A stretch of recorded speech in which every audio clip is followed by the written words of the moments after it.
A few moments later. Assalamualaikum warahmatullahi wabarakatuh. Perkenalkan, nama saya Maulidia Suciati dari Institut Teknologi dan Bisnis Trenggalek dengan nomor induk mahasiswa 240204040012 dari program studi manajemen retail. Di video kali ini, saya akan menyampaikan materi selama kurang lebih 15 menit ke depan yang bertujuan untuk memenuhi tugas UTS dengan mata kuliah Ekonomi Mikro. Materi yang saya akan sampaikan adalah teori elastisitas permintaan dan penawaran.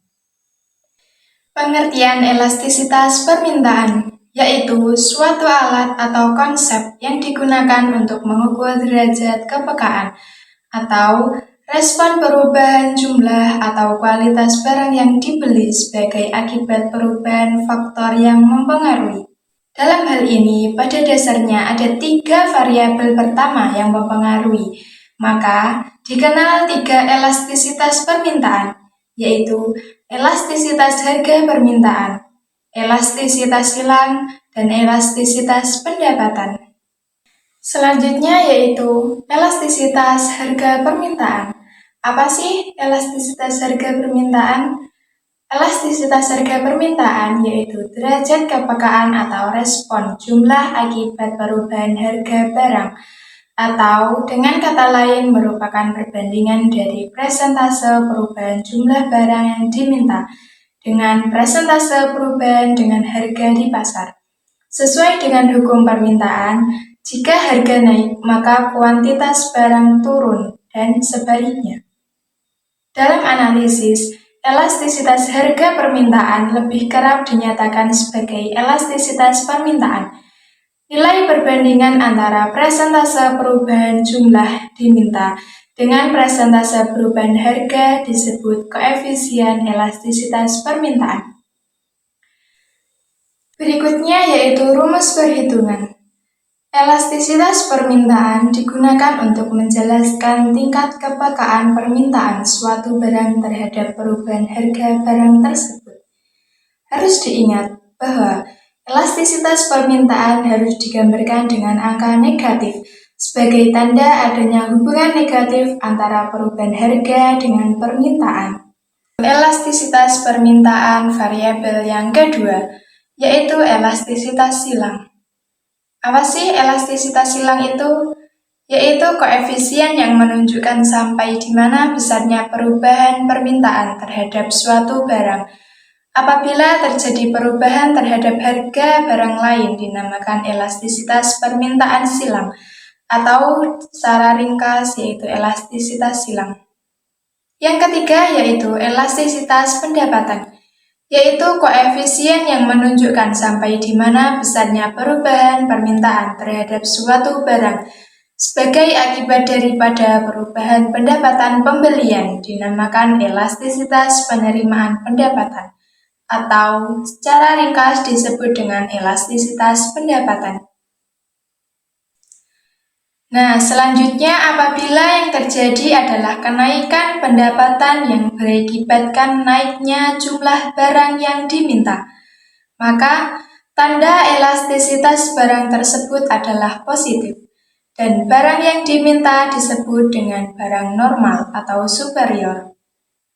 Dan sebaliknya, bila kenaikan dalam pendapatan tersebut berakibat berkurangnya jumlah suatu barang yang diminta, maka tanda elastisitasnya terhadap barang tersebut adalah negatif, dan barang ini disebut barang inferior atau given. Selanjutnya yaitu jenis-jenis elastisitas permintaan. Yang pertama yaitu permintaan tidak elastis sempurna atau elastis sama dengan 0, yaitu perubahan harga tidak mempengaruhi jumlah yang diminta. Dengan demikian, kurvanya berbentuk vertikal. Artinya, berapapun barang yang ditawarkan, kuantitas barang atau jasa tetap tidak berubah. Sebagai contoh yaitu tanah. Meskipun harga naik, kuantitas yang tersedia tetap terbatas. Yang kedua yaitu permintaan tidak elastis atau elastis kurang dari 1, yaitu presentase perubahan kuantitas permintaan kurang dari presentase perubahan harga. Sebagai contoh yaitu beras. Nah, meskipun harganya naik, orang akan tetap membutuhkan beras sebagai bahan makanan pokok. Yang ketiga, permintaan uniter elastis atau elastis sama dengan 1, yaitu presentase perubahan kuantitas permintaan sama dengan presentase perubahan harga. Yang keempat, permintaan elastis atau elastis kurang dari 1, yaitu presentase perubahan kuantitas permintaan kurang dari presentase perubahan harga. Sebagai contoh yaitu pakaian atau makanan ringan mungkin. Nah, ketika harganya naik, konsumen akan dengan mudah menemukan barang pengganti dengan harga yang relatif murah.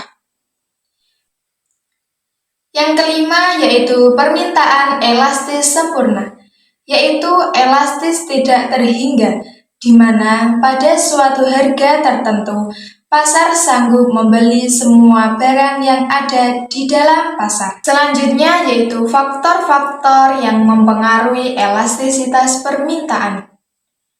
Yang pertama yaitu tersedia atau tidaknya barang pengganti di pasar. Yang kedua, jumlah pengguna atau tingkat kebutuhan dari barang tersebut. Yang ketiga, jenis barang dan pola preferensi konsumen. Yang keempat, kemampuan relatif anggaran untuk mengimpor suatu barang. Nah, elastisitas akan besar bila mana yang pertama yaitu harga relatif tinggi. Yang kedua, banyak barang substitusi. Yang ketiga, banyak kemungkinan penggunaan barang lain. Dan sebaliknya, elastisitas akan kecil bila mana yang pertama yaitu benda banyak digunakan dengan kombinasi benda lain. Yang kedua, barang yang bersangkutan dengan jumlah banyak dan harga yang rendah.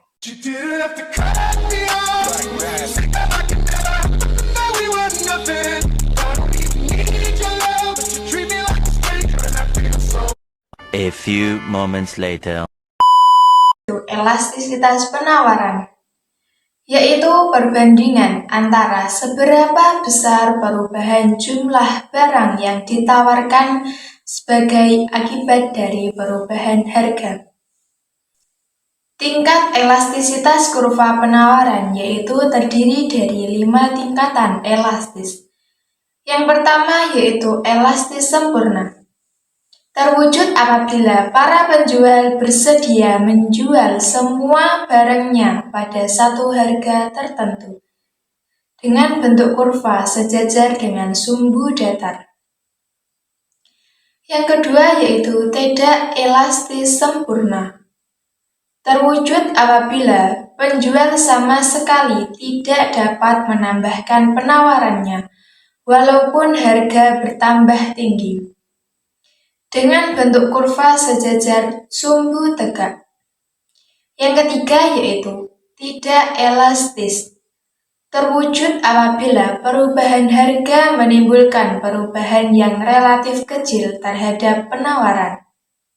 Yang keempat yaitu elastis uniter. Apabila kurva tersebut bermula dari titik 0. Yang kelima, kurva penawaran elastis. Apabila perubahan harga menyebabkan perubahan yang relatif besar terhadap penawaran. Selanjutnya yaitu jenis-jenis elastisitas penawaran. Yang pertama yaitu penawaran tidak elastis sempurna atau elastis sama dengan 0. Yaitu penawaran tidak dapat ditambah pada tingkat harga berapapun. Yang kedua, penawaran tidak elastis atau elastis kurang dari 1. yaitu perubahan penawaran lebih kecil dari perubahan harga. Yang ketiga, penawaran uniter elastis atau elastis sama dengan 1, yaitu perubahan penawaran sama dengan perubahan harga. Yang keempat yaitu penawaran elastis atau elastis lebih dari 1, yaitu perubahan penawaran lebih besar dari perubahan harga. Yang kelima yaitu penawaran elastis sempurna atau elastis tak terhingga, yaitu perusahaan dapat menyuplai berapapun kebutuhan pada satu tingkat harga tertentu. Nah, faktor yang mempengaruhi elastisitas penawaran yang pertama yaitu barang hasil pertanian bersifat inelastis karena sukar untuk dikurangi atau ditambah dengan segera. Yang kedua, adanya terobosan untuk membuat barang baru. Yang ketiga, munculnya atau menghilangnya produk saingan. Nah, kenapa penting memahami elastisitas? Yang pertama, kita bisa memprediksi perubahan pasar. Yang kedua, ambil keputusan bisnis yang lebih baik. Yang ketiga, memahami kebijakan pemerintah terkait harga. Beberapa contoh elastisitas dalam kehidupan sehari-hari. Elastisitas permintaan, contohnya yaitu makanan cepat saji. Jika harga burger naik drastis, kemungkinan besar banyak orang akan beralih ke makanan yang lebih murah, seperti nasi goreng atau mie instan. Ini menunjukkan permintaan akan burger cenderung elastis. Yang kedua, mobil mewah. Sebaliknya, jika harga mobil mewah naik, orang-orang yang sudah terbiasa dengan gaya hidup mewah mungkin tetap membelinya. Permintaan akan mobil mewah cenderung inelastis. Yang ketiga, obat-obatan. Obat-obatan tertentu, terutama yang tidak ada penggantinya, cenderung memiliki permintaan inelastis. Meski harganya naik, orang yang membutuhkan tetap akan membelinya. Elastisitas penawaran. Yang pertama yaitu produk pertanian. Petani biasanya tidak bisa langsung meningkatkan produksi jika harga suatu komoditas pertanian naik. Ini karena produksi pertanian dipengaruhi oleh faktor alam seperti cuaca dan musim. Jadi, penawaran produk pertanian cenderung inelastis dalam jangka pendek. Yang kedua, produk elektronik. Perusahaan elektronik biasanya bisa dengan cepat meningkatkan produksi jika permintaan akan produk mereka meningkat. Mereka bisa menambah jumlah pekerja atau meningkatkan efisiensi produksi. Jadi, penawaran produk elektronik cenderung lebih elastis. Kesimpulan dari materi tersebut adalah elastisitas menunjukkan seberapa sensitif jumlah barang yang diminta atau ditawarkan terhadap perubahan harga. Sederhananya, kalau harga naik, apakah orang akan berhenti beli barang itu atau tetap beli meski harganya naik? Poin dari teori elastisitas yaitu permintaan elastis. Artinya, kalau harga naik sedikit saja, jumlah barang yang diminta langsung turun banyak. Biasanya terjadi pada barang-barang yang punya banyak pengganti. Poin yang kedua, permintaan inelastis. Artinya meski harga naik, jumlah barang yang diminta tidak berubah signifikan. Biasanya terjadi pada barang-barang kebutuhan pokok. Poin yang ketiga yaitu penawaran elastis. Artinya kalau harga naik, produsen akan semangat produksi barangnya. Poin yang keempat, penawaran inelastis. Artinya, meski harga naik, Produsen tidak bisa langsung menambah produksi karena berbagai kendala. A few moments later.